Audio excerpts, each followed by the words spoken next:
Hello and welcome to the space between ideas. I'm Blank Gates. Welcome, welcome, welcome. We're getting to the end of a very long and cold winter where I didn't turn on my heat all winter.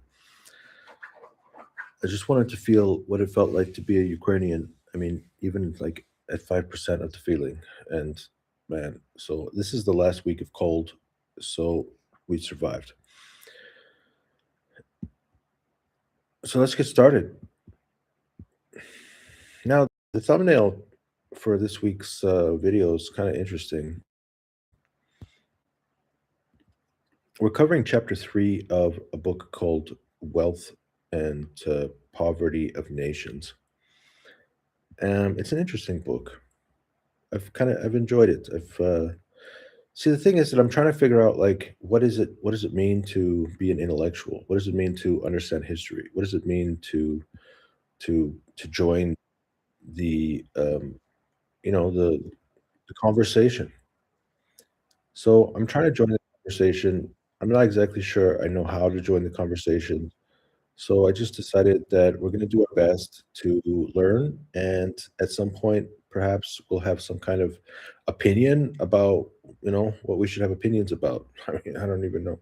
So, all right, let's get started. What's happening here? So, European exceptionalism, the secret path to power, medieval economic revolution, the continent under siege, the hidden drivers of success. Okay, so in the middle, we got the hidden drivers of success are property rights, political fragmentation, innovation from below. Then we got this other area, which is saying contrasting drivers of growth. We got driver of power, authority, innovation, property, European model, fragmented and limited. I see what happens. Okay, so over here we have the drivers of power, which are authority, innovation, and property. Authority, innovation, and property. Those are the drivers of power, meaning those who have authority, those who can innovate, and those who have property are going to be the people who are in power. And then they're contrasting this imperial model, for example, China, where they have centralized and totalitarian authority, compared to the fragmented and limited authority of the European model. Then we have innovation controlled from above compared to the led by the merchant class. Then we have the property, which is a gift granted by the ruler compared to legal ownership. Over on the left, we got probability of a dominance is zero, and over here we have something called city air makes one free. All right, so here's lots of the different ideas that we're going to be covering today. Let's start with some questions. How did the eventual settlement of Viking and Magyar raiders contribute to the internal stability of European kingdoms? Uh, what? So the Vikings somehow contributed to the internal stability of European kingdoms? European monarchs provided the raiders with gold? No. Raiders were assimilated through mandatory conversion to Christianity? No. Rulers used a combination of threats and rewards to incentivize landowners over pillaging? Maybe. Raiders were forced into serfdom? Okay, this one. Okay, next. Number two, according to the source material, what was the primary economic consequence of despotic imperial rule place in places like Bulk or China? Yeah, it has like a weird story. I've read this chapter like 5 or 6 times already, and I still can't remember what was this story. They said in French primary school they like to tell this story. According to the source material, what was the primary economic consequence of despotic imperial rule in places like Bulk or China? The state, yeah. So this is the one ruler, and he's like he likes to go on conquests, and then so he came back, and like some other tribe had come in and they tried to take over the town, and the townspeople they wanted to like fight back, and I guess like lots of people died, and I don't know. So eventually they lost, and then the leader, the head of this city or whatever it was, it sounded like a city. He came back, and then he's just like then he kills off of kills off these people who had taken his property, taken his country, and then he went to his people and said, why did you guys fight? And they said, well, we were trying to fight to we were trying to be honorable. We were trying to protect ourselves. And he said, your job is not to fight. Your job is just to obey, pay and obey, pay and obey. So I was thinking about doing like a political campaign in Canada. So I'm going to start a party, and the main message is going to be pay and obey. And so at first, I mean, I don't know, should I be a comedian? Like, you know that there's like a TV show or a movie. It's called The Dictator, and this guy from England, Borat, he's made a couple of movies, and he's a very thought provoking comedian because he's trying, for example, in The Dictator, he's like, hey, listen, America is a dictatorial power, and they act like a dictator. This is my argument all the time. So America acts like a dictator. They act like a democracy domestically, and they act like an authoritarian government internationally. And then when you look at Russia, China, and Iran, they act like authoritarian governments domestically, but they act like a democracy in the international world. And sometimes we're confused, like, why is Russia acting like an authoritarian government? Why is Iran acting like a dictatorship? Why is China acting? Well, if you go into their histories, like, if you look at China and you have this thing they call the 100 years of, I don't know what is it called? The 100 years of what? Embarrassment, or the 100 years of, I don't know. There's like some special word. 100 years of embarrassment. When these authoritarian, not authoritarian, when these countries, these Western powers, these, what do they call them? They came in and they just, like, they took over land, they took over property, they took over control, they killed, they raped, they stole. And the Chinese were embarrassed. They were completely embarrassed. They were left flat-footed. And now they're coming back. And America, they have this system, this, remember Werner? What's his name? Werner, the German economist who lived in Japan, and he wrote that book, Prince of Yen.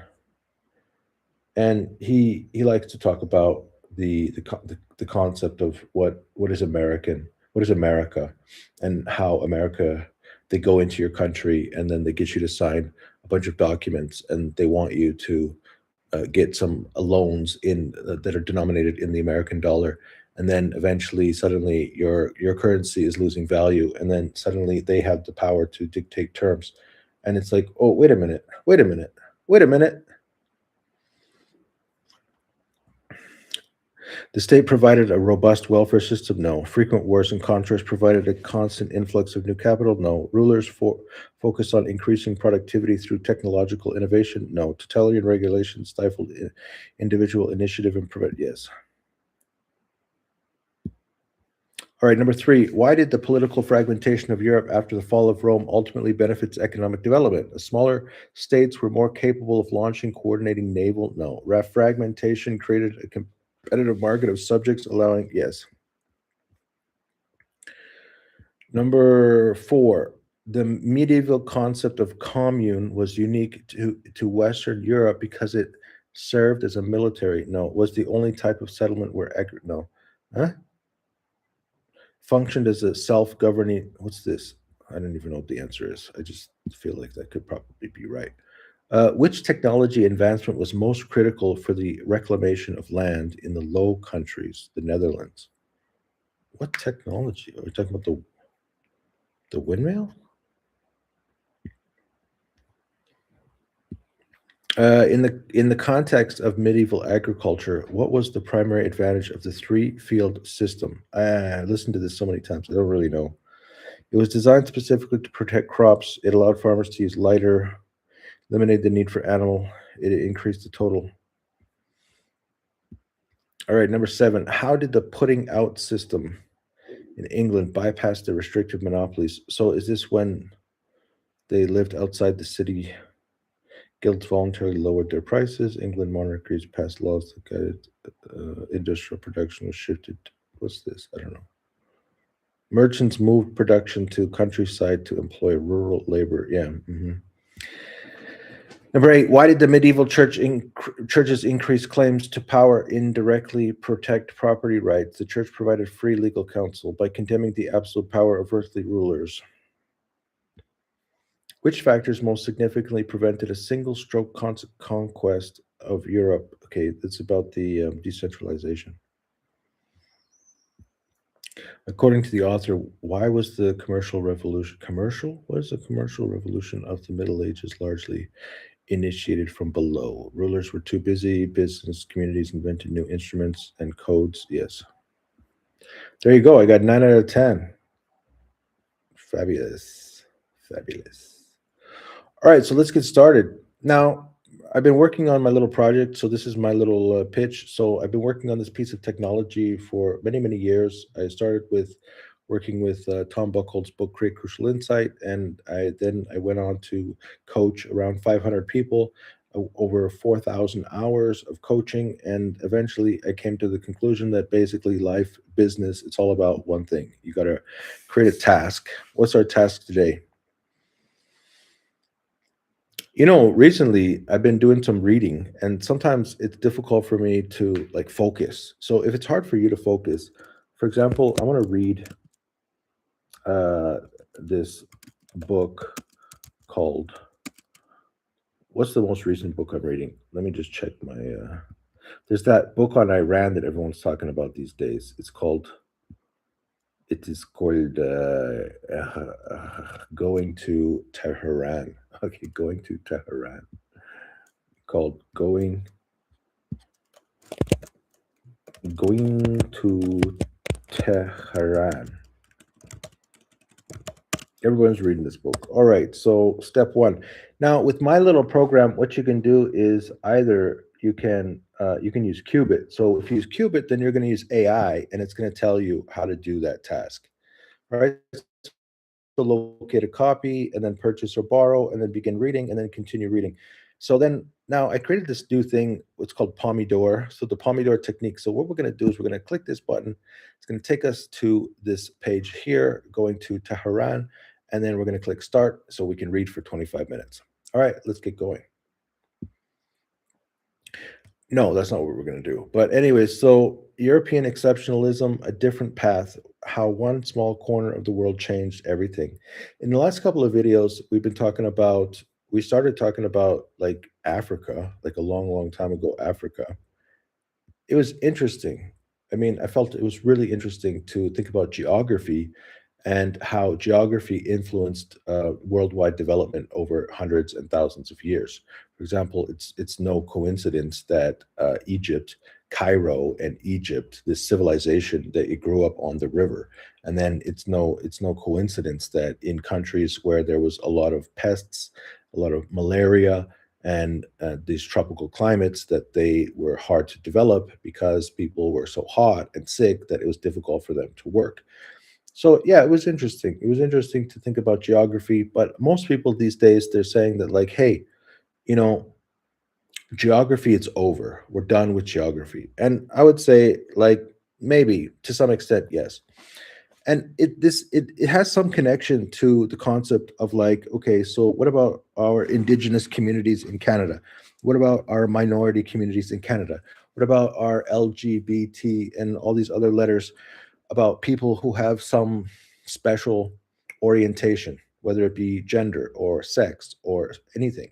So, I mean, you can break people down into like two basic ideas. So one is their DNA, genetics, we call that nature, and then their educational opportunities and their culture, the way that they grew up, we call that nurture.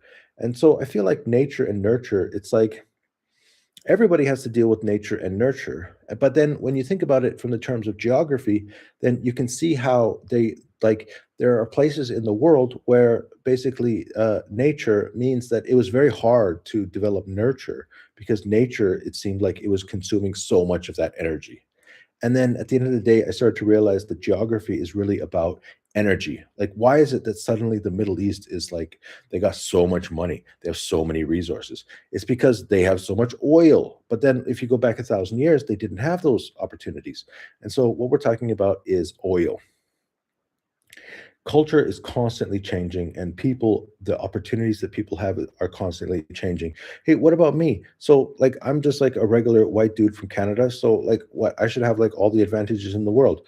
And I mean, yeah, I took advantage of many of my advantages. I was able to travel to China, and I was able to get a student loan. I was able to study Chinese law. I was able to be popular and tall, handsome white guy with red hair, and I was able to do all kinds of things as this guy who was a little bit different than everybody else. But I feel like to some extent it was actually a problem because when you're tall and handsome and nice, and then all of a sudden you don't really work that hard because everything's given to you. And now I'm getting old and I'm not quite so handsome and I'm not quite so smart and I'm just kind of like a regular dude who's trying to make some YouTube videos and trying to get more educated. Suddenly I have to work really, really hard because I don't have the advantage of being handsome and young and where everyone thinks, wow, you're special. Now it's like, oh, wait a minute. It's not, it's not what you look like. It's like what kind of merit, like what kind of advantage, what kind of benefit can you provide society? So I feel like culture needs to change. People need to actively work towards accessing information online, which is educational, and you need to work hard to educate yourself and to push forward and to figure out how you're going to bring some kind of value and benefit to our society. And one way that I'm doing that is by producing technology. And the technology that I produced is specifically to try to figure out how to hack my own weaknesses. One of my weaknesses is sometimes I have a hard time listing the things that I need to do. And then once I've listed the things I need to do, sometimes I have a hard time turning those things into steps. And then once I turn those things into steps, sometimes I have a hard time figuring out what are the one or two priorities that I need to focus on. And then sometimes when even when I have like two priorities to focus on, sometimes I have a hard time of just buckling down and taking 25 minutes and starting. And that's why I created Cubic. European exceptionalism, a different path. So, chapter 3 of this book is going to talk about European exceptionalism, a different path, how one small corner of the world changed everything. A statistical impossibility of global dominance. This chapter begins by saying, century, Europe was a small, weak, and fragmented region at the far western edges of Eurasia. No one looking at the world then would have predicted its eventual ascent. All right, so they said that 1,000 years ago, the probability of Europe becoming a global power was 0%. 500 years later, the probability of European global power was 100%. Okay, so what changed? So we're talking about history. Now, particularly for me, because I'm a Mormon, and so the thing is that the Mormons, we have a book called the Book of Mormon, and the Book of Mormon is a claim. The claim is that this book is a history book of like a group of people who leave Jerusalem and then they go to the American continent. And so then the question is, okay, so are Mormons anti-Semites? Because if you look at my X account, you might conclude that like Blaine, he must be an anti-Semite. He thinks that Benjamin Netanyahu is a Nazi. That doesn't even make sense. And it's like, I don't know, it depends on how you look at it. So sometimes the idea is like, think like, what is it? What could it mean? Like, what is happening? Like, because, I have this French tutor and she's in Lebanon and she's just like, hey, like they're killing us. They're killing us. Why are they killing us? And she's like, I'm not from Hezbollah. And like, why are they trying to kill all of us? Like it's I don't know. It's like it's confusing. So sometimes it's confusing and it's hard for me to understand what's really happening in the world. 10th century. Oh yeah. So the Mormons, like in the Book of Mormon itself, it says don't like punch down at the Jews. Like just let it go. So I would say that naturally speaking, like Mormons are not anti-Semites, like as a general idea. Um, Mormons are, I would say that Mormonism is like one of the closest cultures to Judaism. When you talk about people who sit down and they spend time every single day studying scripture and trying to understand history and trying to understand what does it say in scripture and how does that relate to our lives and how should we be living and how do we view the future and how do we view the family, I would say that our cultures are very, very similar. I don't have a problem with people who are Jewish. I have a problem with murderers and thieves. Like, if you're a murderer and a thief, I don't care if you're a Muslim or a Jew or a Taoist or a guy from India or whatever, a Sikh. If you're a murderer and a robber, then that's an issue. Like Jordan Peterson, he really put his finger on it. It took me a long time to really understand what he was saying. He says voluntary self-sacrifice. And because I was trying to figure out what is the opposite of a murderer and a robber. And I finally realized, yes, it's a voluntary self-sacrifice. All right, let's get back to the 10th century, a long torment of invasion. Now, so the Book of Mormon, it starts at around 600 BC, and then it goes to about 400 AD. And so, like, I've read this book several times. Last year, I read the entire Book of Mormon in French. Page, word, every single word in the entire Book of Mormon. I read it both in English and in French because I got this tutor in Lebanon. So she would read one verse, and then I would repeat the verse in French. And then she'd move to the next verse in French, and then I would read the next verse in French. And when she's reading in French, I'm kind of listening to her and I follow along in English. And it gives you like an understanding of some concept of what life was like before the 10th century. Because I feel like the 10th century is really where things started to change. Before the 10th century, we didn't really have really great military technology. We didn't have really great innovation in farming. We didn't have like tools. We didn't really have anything. We just kind of had the same thing for thousands and thousands of years. But suddenly in the 10th century, it's like this is when history kind of starts. And so I don't know. I feel like I've read, like right now, I'm reading the Old Testament and I've read the Book of Mormon. I've read all of the standard works. And I feel like, you get a pretty good idea of what life was like for humans for thousands and thousands of years. But then suddenly in the 10th century, things start to change. In the book, it talks about three different groups of people. We have the Vikings in the north, the Moors in the south, and the Hungarians in the east. And it was interesting because it's kind of makes it sound like the Hungarians, they came from like these Mongolians. So there's some kind of connection between the Eastern Orient and the Hungarians. Swift pagan cavalry from Asia, highly mobile, capable of riding from the Danube to France in a single campaign, targeted regions weakened by political dissension to extract slaves and loot. The Moors crossed the Mediterranean to establish hidden mountain bases in the Alps and the French coast, systematically raided and crippled the vital trade routes between northern and southern Europe. The Vikings, marine bandits with light, fast ships, raided Atlantic coasts and navigated shallow rivers to strike inland. Some of the Rus went east to rule Russia for 700 years, tactics so ruthless that priests and leaders fled in panic. Yeah, I remember when I lived in Moscow. I lived in Moscow for a couple of years. I lived in Minsk for a year, and you're supposed to read Russian history, and you find out that the very very beginning of Russian history, basically, you have this group of people, and they have some money, they have some farming, they have some resources, and then there's like a group of these Vikings, the Rus, and they invite them. They say, "Hey guys, can you come over here and protect us? We want to make some kind of connection between you guys and us guys. You could be our our police power, and we will be the local people. Will give you some of our resources and then you can protect us." And I guess they came from the Vikings. But all of these groups of people are thieves and robbers. And then what do you do when you're being attacked by thieves and robbers? From prey to predator, the birth of the European enterprise. Step number one, raising the cost of aggression. Villagers stopped trying to keep invaders out, began luring them into ambushes. Magyars, fast on the attack but slow when weighed down by heavy loot, were systematically trapped.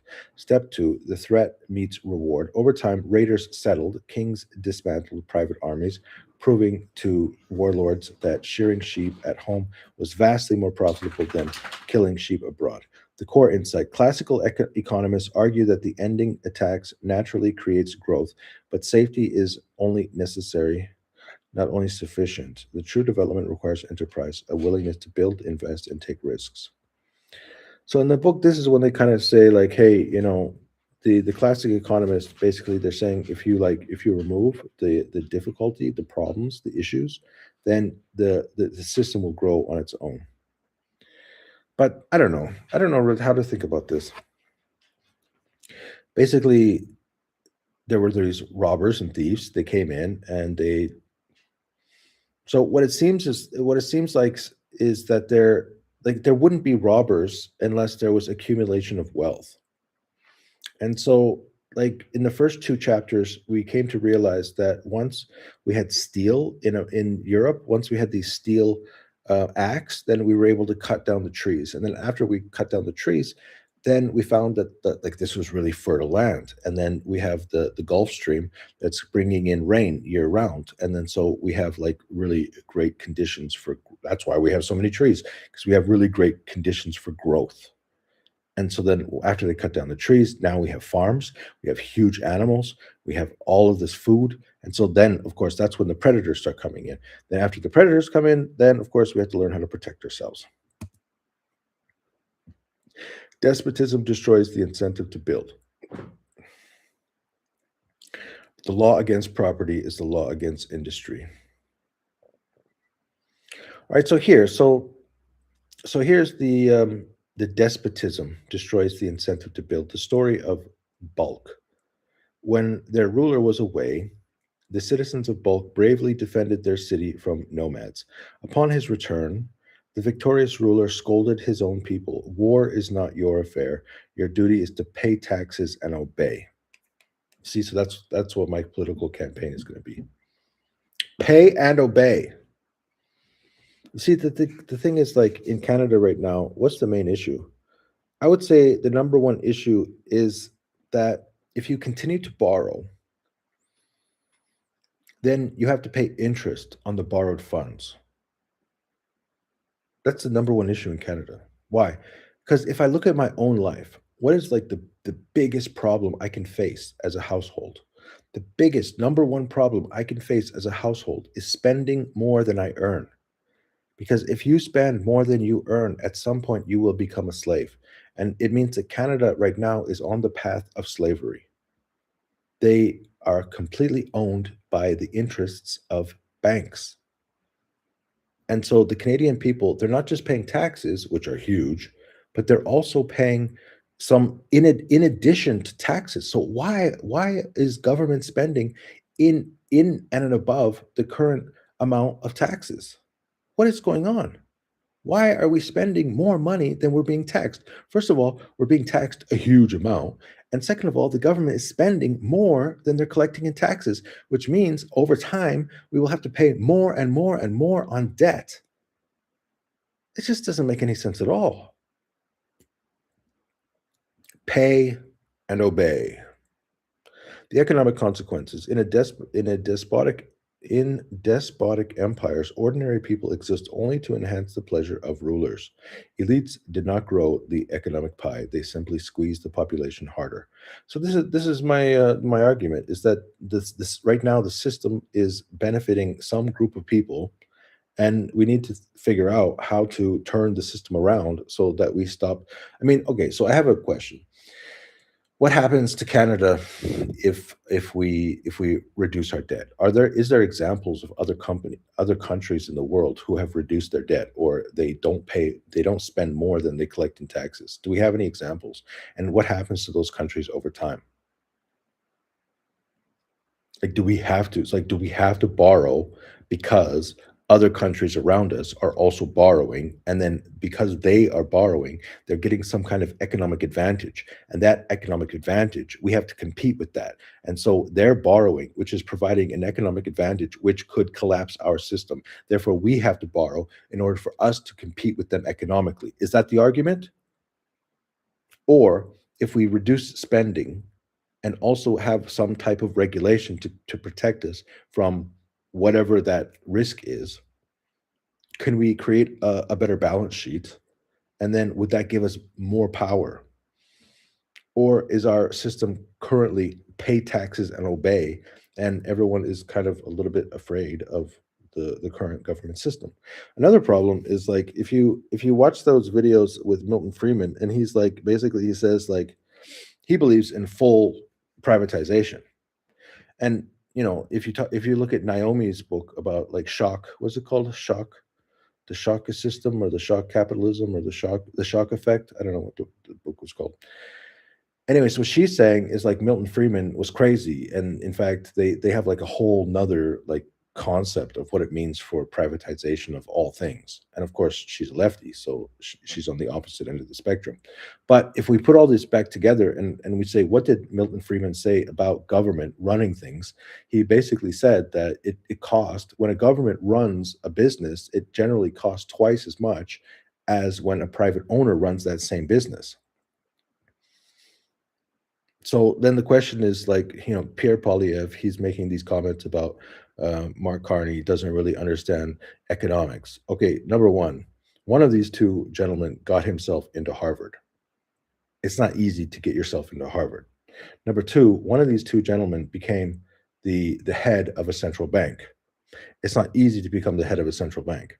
One of these two gentlemen became the head of another central bank. It's like, and one of these two gentlemen owns a business where he has to make investments in other businesses in order to bring capital back to the investors in his business. And he has to pay a dividend to the owners of his business. He has to pay a dividend to the shareholders. Which of these two people is constantly paying a dividend back to investors? And it's like, come on. I mean, if you're saying he doesn't understand economics, then it's like there's no argument there. There's really no argument there. If you're saying that he's cheating, that he's hurting the people, that he understands the system so well and he's using it to abuse, if he is the elite and he's telling you to pay taxes and obey, then maybe you have an argument, but you still have to prove it. But if you just say like he doesn't understand economics, it's like, okay, how can we take that seriously? We can't take that person seriously. So like he spent his whole career on the wire, listening to people's conversations. What did they say? Okay, just tell me what I need to say so that people will like me. So I don't know. I don't know what to say about this guy. The economic consequence. Okay.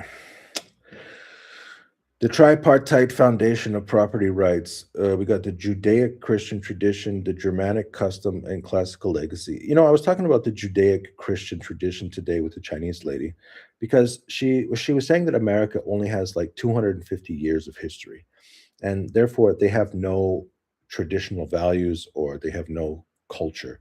And I said that's not exactly true. Now, I do grant that the Chinese have a distinct culture because they have this 5,000 years of history. And so they have like 100 year, like century after century after century, and they have book after book after book. And so they have a gigantic library of history. And then they have this thing called Chengyu. And a Chengyu, it's like basically it's four characters, and it has some meaning to it.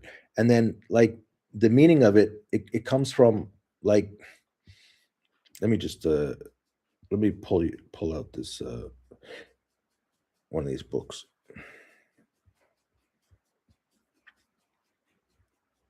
All right, so here's an example of a book about Chengyu. This is one of the books I'm using to study Chinese Chengyu. Okay, so it says 中华 Chengyu 故事大全. And this book has around 300 Chengyu. So 300 of these four character stories.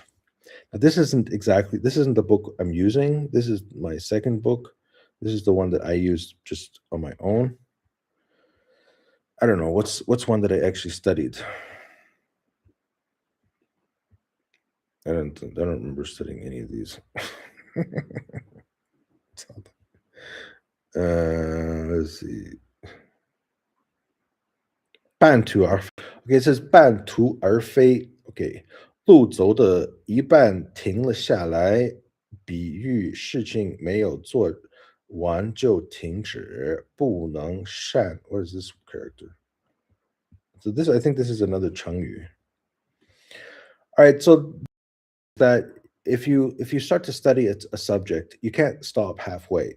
All right, so this is going to be a problem for me because I made this YouTube channel and I told everyone I'm going to read chapter after chapter for 2 years. So what happens after a couple of months when I lose motivation? And then people are going to be like, "Ban to our fate." You have to keep going. You can't stop.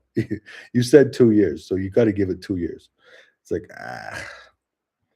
战国时期，河南有一位叫 okay, so it's saying that there's like some guy, this is his name, and his wife was very something. 有一次，乐阳子外出求师还没有学成就，因为念恩赐因 what does it say? 就因恩赐妻子返回家中，当时妻子正在 okay, so his wife was like she was at home and she was like doing some weaving, and she's like she sees her husband come home and she's like 非常高兴 oh she's happy 询问他学业的进展 so she said hey you're back from your studies and how's it going and then he's like well I just I studied for 1 year and then I just decided to come back and I'm gonna quit and then his wife was really angry. All right, so it tells a story with some kind of moral value. And it tells us that like this story, it came from some book from ancient China. So here's the author of the book where the story came from. And then it created this concept, this moral concept. So the thing is about China that I think that it's difficult for people to understand is when they talk about Chinese culture, they're talking about like a whole library of books. And these books have stories, and these stories teach moral principles. Chinese culture is based on like a foundation of moral principles. And so this lady, she's like saying, well, in America, they don't really have a culture of moral principles. And it's like, well, what about Judeo-Christian traditions? Right, so biblical limits on autocracy. Moses said, I have not taken one ass from them. The prophet Samuel, whose ox have I taken? The message, legitimate leaders do not steal. Okay, so right now I'm following. So in my religion, we have this book. It's called Come Follow Me. And it's just like every other Christian church or every other Jewish religion. Everybody has like study the Bible in 1 year. Everybody has some curriculum that they follow. And if you're following the curriculum, it could be a day, every single day, or it could be like a couple of times a week. I'm doing it every single day. And the reason why I really appreciate my French tutor is because even though she's Muslim, she's willing to read religious material with me every single day. We do it every single day. We've done it every single day for more than a year. So we're reading about Moses, and right now in the story, they've just crossed the Red Sea, which I think is a really crazy story because, like, if we look at the Red Sea, why did they cross the Red Sea? It doesn't make any sense at all to me. Isn't because I start hearing about the Houthis from Yemen. Like, why would they? This is the Red Sea, right? Yeah, this is the Red Sea. Like, I don't think they crossed. They obviously didn't cross this because that would take days. How could you actually walk across that? It must have been like I think when they said the Red Sea, they must have meant like this. And then since they were in Egypt, then they must have been talking about like this. The Gulf is most likely. And then another question is, why are they even crossing that? Why didn't they, if they were coming out of Cairo, why did they just walk this way? So I'm a little bit confused about that whole story. Anyway, so one question is like, okay, what was the greatest miracle that was experienced by Hebrews during this period? And then the answer, of course, is the manna. Why? Because like, isn't the greatest miracle parting of the Red Sea? They actually like they were able to make one cross on dry ground. And it's like, no, because that was only like a moment in time. It started, it ended, it was over. But the manna was for 40 years. Every single day God gave them food for 40 years. And the idea is that, the children of Israel were trapped in Cairo, and they could not escape, but through the mercy of God. And then God provided this experience. Now, in many traditions, they have this concept of baptism. And in your life, baptism is an experience where you cross through water and then you begin a new life on the other side. So before that, you're a slave to sin, then and you cannot escape your life of sin, but through the through this ritual sacrifice of saying that there's somebody else or there's some other thing that is gonna my new life. I'm taking on some kind of new identity, and then what? And then you land in the desert, but God feeds you. And maybe it doesn't taste that great. Maybe it tastes, it's not that wonderful, but for 40 years, he will feed you. And at the end of that, he's going to send you to the promised land.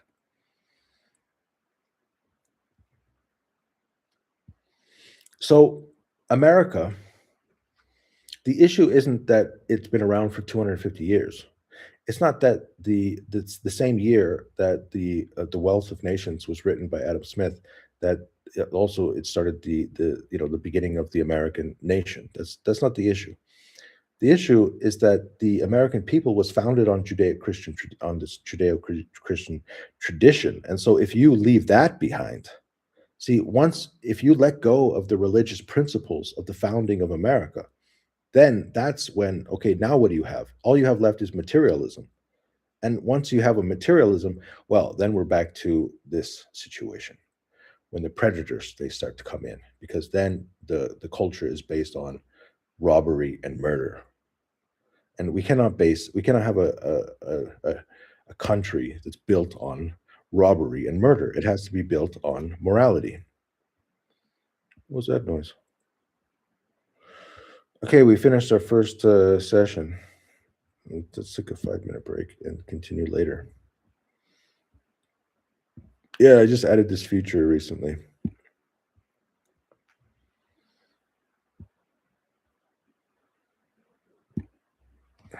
It's broken.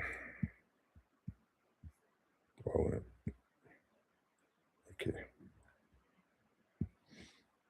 Dial in your priorities. Look at this one. Got a rabbit. All right. Germanic customs warriors owned their possessions. The vase of Soissons. Frankish soldier defied his chief Clovis, refusing to surrender a captured vase because it was his by right. All right, so this is talking about property rights. Power is derived from consent, and property is inherent right, not a royal gift. Classical legacy, Roman legal frameworks, and concept of civil rights. So this concept here is talking about property rights. Once people were able to have property rights, and property rights were recognized, then this goes to the founding of America also. So you have what is it called? Life, liberty, and the freedom of and the pursuit of happiness. And people say that the pursuit of happiness, it means property rights. All right, so life. What it means that nobody can kill me. Life, liberty. Liberty, it means that I have the ability to vote. I have the ability to make to be able to group together with other people, and to have the police force, the police power to protect us. And we are able to come together and make agreements. It's not another powerful group that comes in and then turns us into slaves. We have the ability to make our own decisions. And then when we make our decisions and when we earn our income, we're able to save that in property rights. The power matrix, total control versus the right of exit. Okay, so empires, whatever that word is, ecumenical empires. Totalitarian, the state oversaw, regulated, repressed subjects from cradle to grave. The mindset, the center of the universe, everything outside is barbarian darkness. Result, no exit option. Emperor Qian Long noted that a mere framework of a border was enough. No one had anywhere else to go. No pressure to treat subjects well. Now, there's a lot of different things that we covered in the book, and a lot of when they talk about China is that they were working very hard to produce enough food, and then so their whole system was like, how do we produce enough food to survive? And then because you need a certain amount of food in order to make sure that we can protect ourselves. And then, well, eventually your culture starts to grow, and then the question is, well, our culture is the strongest. We have the most food, we have the most technology, we have the most literature, we have the best culture, and then why would anybody go anywhere else? Fragmented kingdom. So in Europe, they had a system, was decentralized power divided between crown, local lords, the law. The mindset was a constant territorial and economic rivalry. The result is the exit option: treat subjects badly. They simply migrated to a rival territory. Competition forced rulers to offer good care and better conditions. Now the thing is, like, I've talked to a few people about these subjects, and it seems like they most people are like, well, you can't like simplify thousands of years into like one slide. The commune, a unique European invention. The innovation.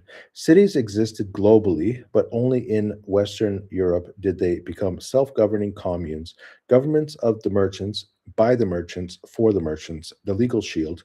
Communes possessed exceptional civil power to confer social status and political rights, protecting business from outside aristocratic interference. City air makes you free. Cities acted as gateways to freedom, punching holes in the tissue of rural bondage. Yeah, so I listened to this audio, like I turned the book into an audio, and I listened to it several times, and it seems like what they were talking about was like something about serfdom. And if you could escape and get to a city for like 1 year and 1 day, then you were like free or something. I didn't quite understand it. I think if you're from Europe, probably you understand this history. If you're from Canada, then it's like, I don't, did we learn this in school? I was in school in the 90s in Canada, and I would say that I didn't learn anything. I went to this public school. I went to Clarence Sansom I went to Douglas Harkness and Clarence Sansom and what's the high school called? James Fowler. I mean, those are like some of the worst schools that you could go to at that time in Calgary.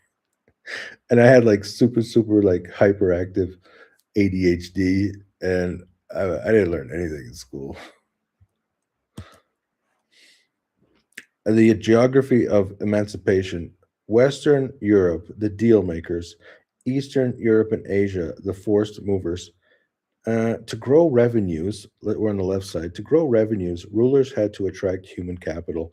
They couldn't force migration. They had to negotiate. They granted franchises, freedoms, and privileges. The high density of free cities directly triggered emancipation of serfs. Where free cities were scarce, serfdom persisted and worsened. The empires like China, rulers simply moved tens of thousands of human cattle by imperial decree, offering no rights. The outcome: the necessity of negotiation in the West birthed the modern concepts of rights, contracts, and political concessions. I mean, I don't know. It's like, because you hear things about China, and like some people, like they're saying that no, there were times in human history when China had the most technology and they had the most productivity, and we're coming back into one of these periods when China has the largest productive capacity, and they're starting to push towards having the most productivity. So I'm not sure about this. Protective shield of a divided continent.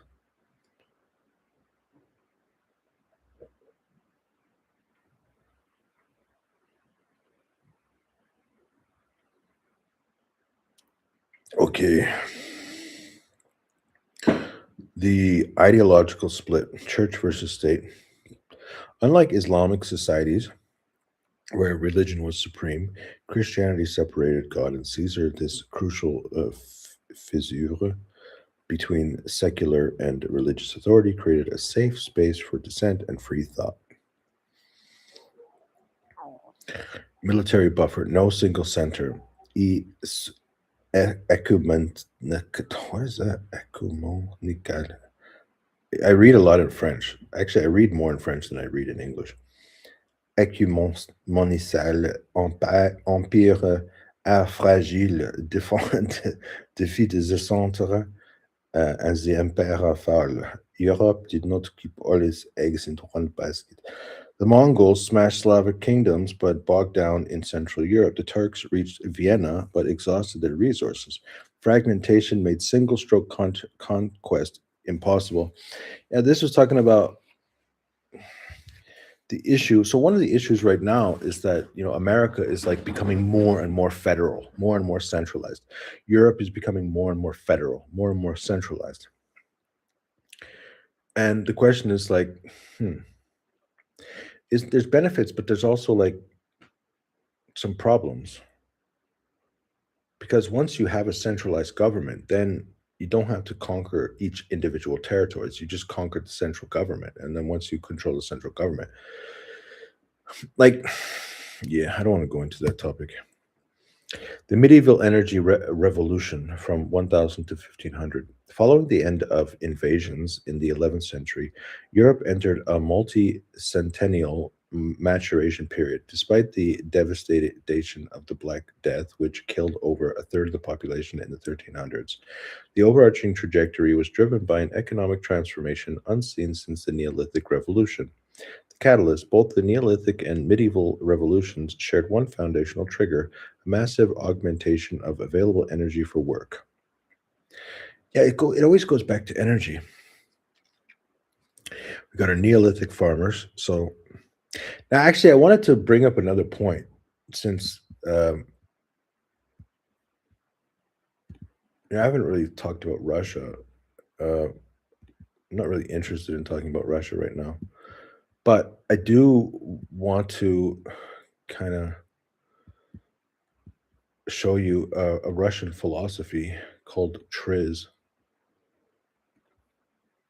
So Triz is talking about the. Is it going? Yeah, it worked. Okay, so Triz is talking about the evolution of a technical system. Technical systems evolve over time. We will consider a number of patterns of their development later, but for now, let's show one important line of development from the simplest technical object to a completely developed technical system. The simplest technical object consists of a working element, that which directly acts on the object being processed, such as the primitive hammer stone, the scraper shell, the stick lever. The simplest object has no engine, no transmission, no control element. The transmission is the human hand. The engine is his muscle. The control element is also the human.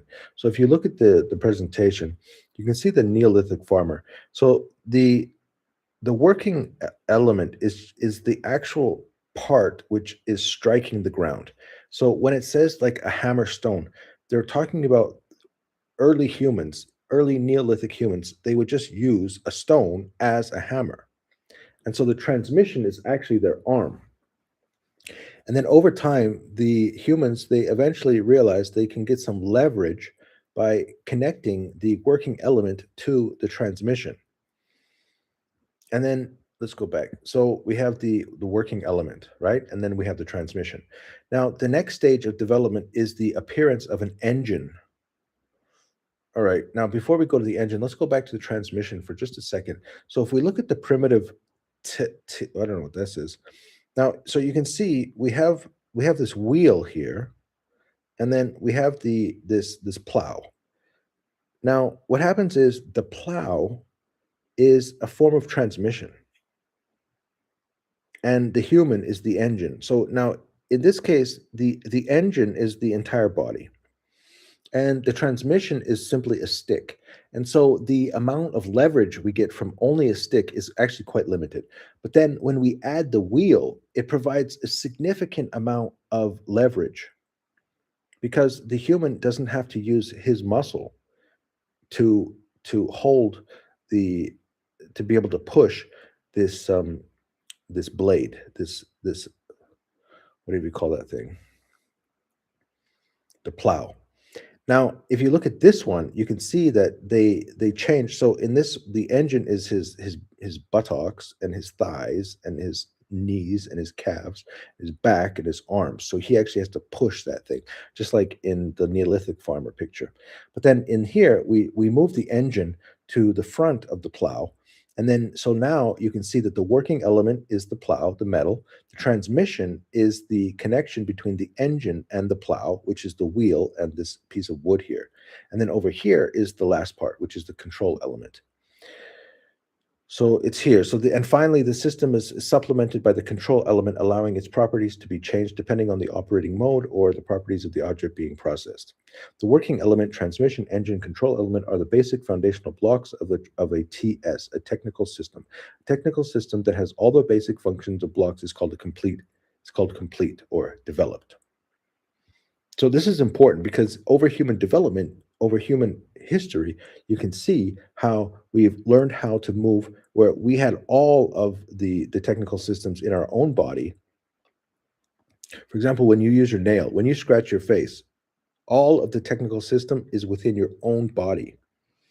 But then when you look over here, you can see that the engine has been removed from the body, the transmission has been removed from the body, the working element has been removed from the human body, and all we have left is the control element. Which is also interesting when we look at the concept of AI. What's happening with AI? So we had something called robotics. Very early, we started to introduce machines, medical, like we had a complete technical system which was able to produce something. For example, like a bottle of Coke. So, like, how is it that we don't even need any human interaction and we can produce a bottle of Coke? Because we have an entire technical system that can produce that bottle of Coke.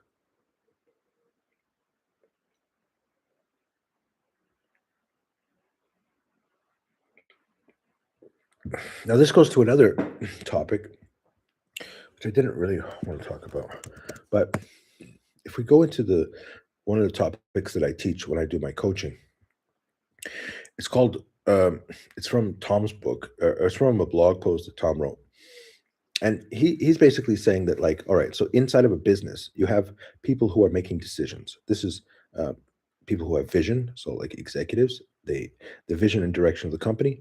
And then you have the manager who manages people and processes with infrastructure. I call that the heart. And then you have things like thinking frameworks and data analysis. So this is the brain. For example, you have an analyst. And then look over here, following orders and rules. So this is the working element.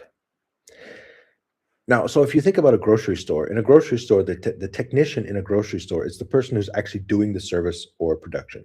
In this case, in a grocery store, you're talking about some form of logistics. So the question is, what's the difference between a regular grocery store and Amazon.com? And the difference is the last mile. But it's basically a logistics system. And then the clerks, they process the transaction. The librarian, they have like some kind of database. The database is, I could show you another presentation to go deeper into this, but I mean, it's going to take more time. Anyways, let's do a quick. Let's just go through this grocery store very quickly. All right, so here, so you see the technician is using their hands. The working element is the hands, and also the wheels of the truck. So because we're talking about logistics, and so the hands are what's holding the package, the wheels are what's moving the package, and then the wheels become his feet. So then he moves the package into the storage, and then this lady, she's taking the package from the storage and putting it on the shelf. And then you are putting the package into your cart, and then the wheels are attached to the cart, and then you put the package into your car with your hands, and then the wheels of your car drive you back to your home. Then you take the package and you put it into your house, right? So the fundamental concept of a grocery store, as far as the technical, what is happening and what do we have to work with, is logistics. All right, so then the clerk is, they're using their hands to process some kind of transaction. You give them some money, they give you a piece of paper. The transaction goes into the system. The system is controlled by the librarian. So what is happening? They are putting data records into some kind of database. All right, then we move into the next one, which is the analyst. So what do we have to work with, and how can we do it, and how sure are we? So the analyst is going to produce some kind of recommendation. Then the recommendation is going to go to the manager. The manager is going to take advice from the analyst, and then takes the vision from the executive, has to make a decision. And the executive is the vision. All right, so this all goes back and it creates the evolution of a technical system.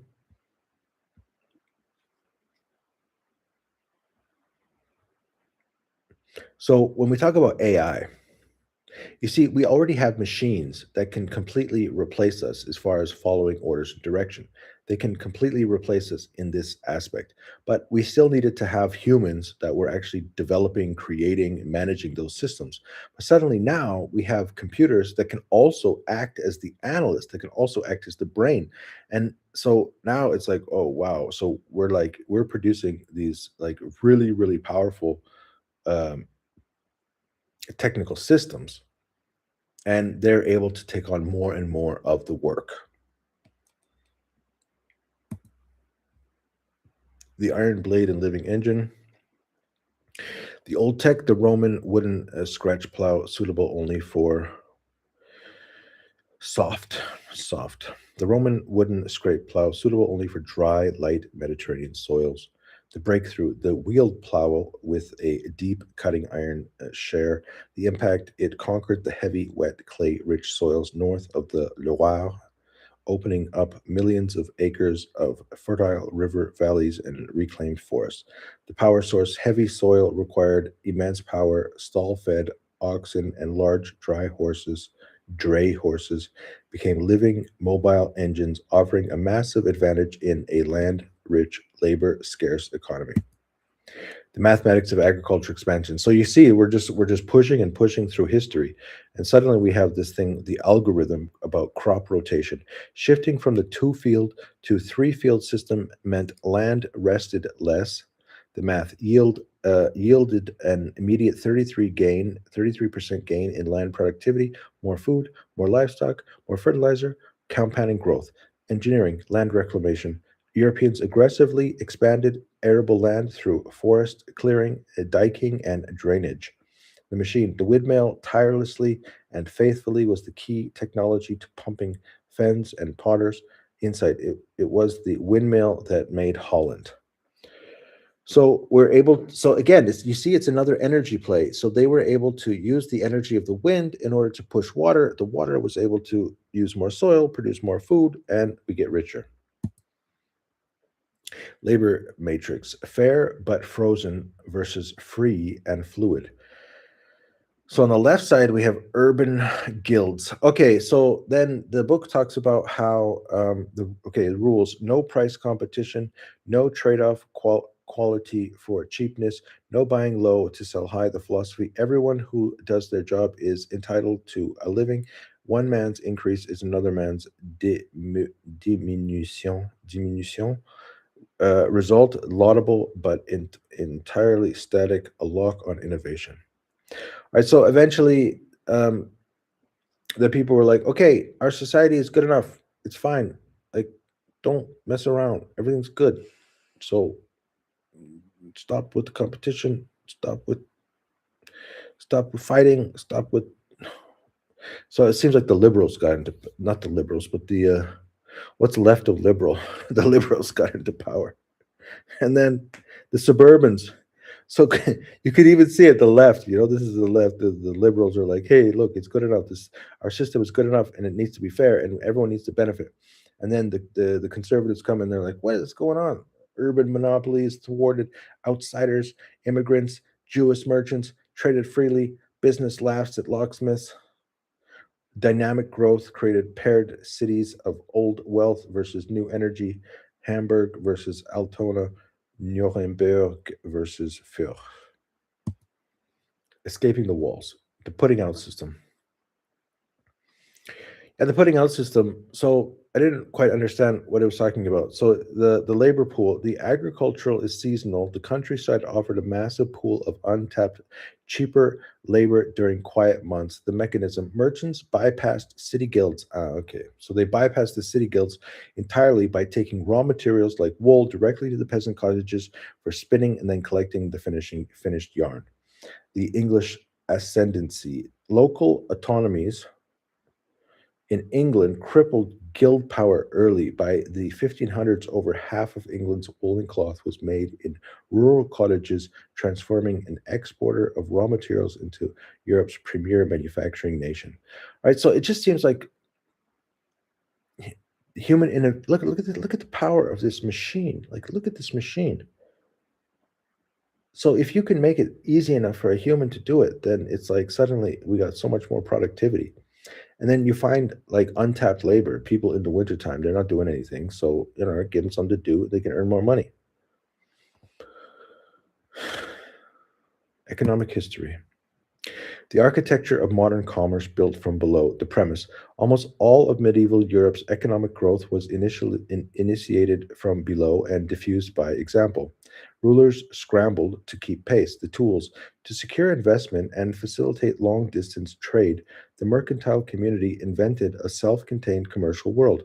Commercial codes and written contracts, partnership arrangements aligning wealth lenders with traveling doers, the system for encountering and exchanging funds across borders, the impact, a massive reduction in transactional costs and greatly enhanced security. All right, so people they want us to do more and more trade. The merchants are so rich at this time. I mean, what's going on? Like, how much taxes were being charged at this time?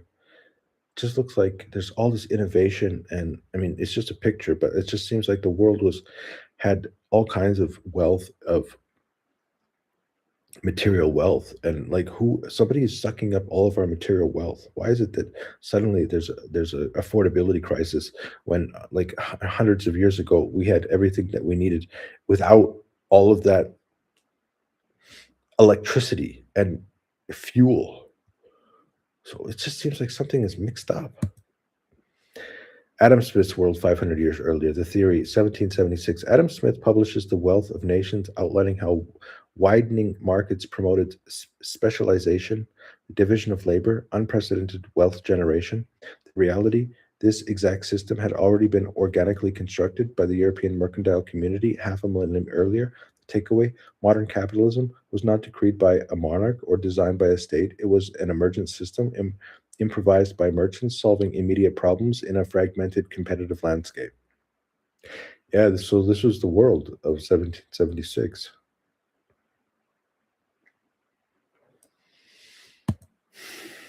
The autonomy of urine exceptionalism. Number one, political fragmentation. Division prevented total conquest and created a competitive marketplace for human capital. Number two, property rights. A blend of Roman, Germanic, and biblical traditions ensured enterprise yielded personal reward.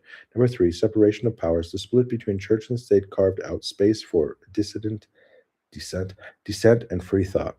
The commune. Self governing cities acted as gateways to freedom, destroying serfdom in the West.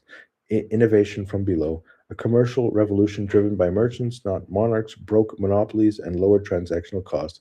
Europe's geography was luck, its survival was adaptation, but its dominance was an institutional choice. Luck opened the door, institutions kept it open. Phew, there you go.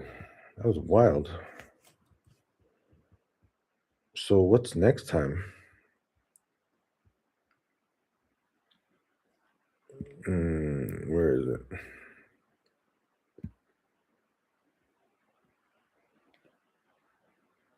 Actually, I don't even know where it is. It must be in my other tab. Not this tab. That's my French studying tab. That's hmm,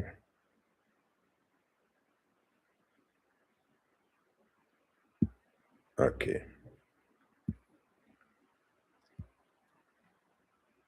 Okay. So if we take a look at our schedule,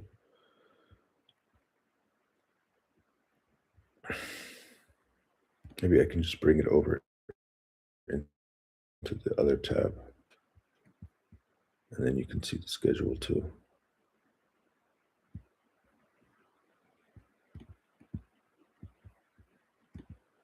There we go. I think you should be able to see that now.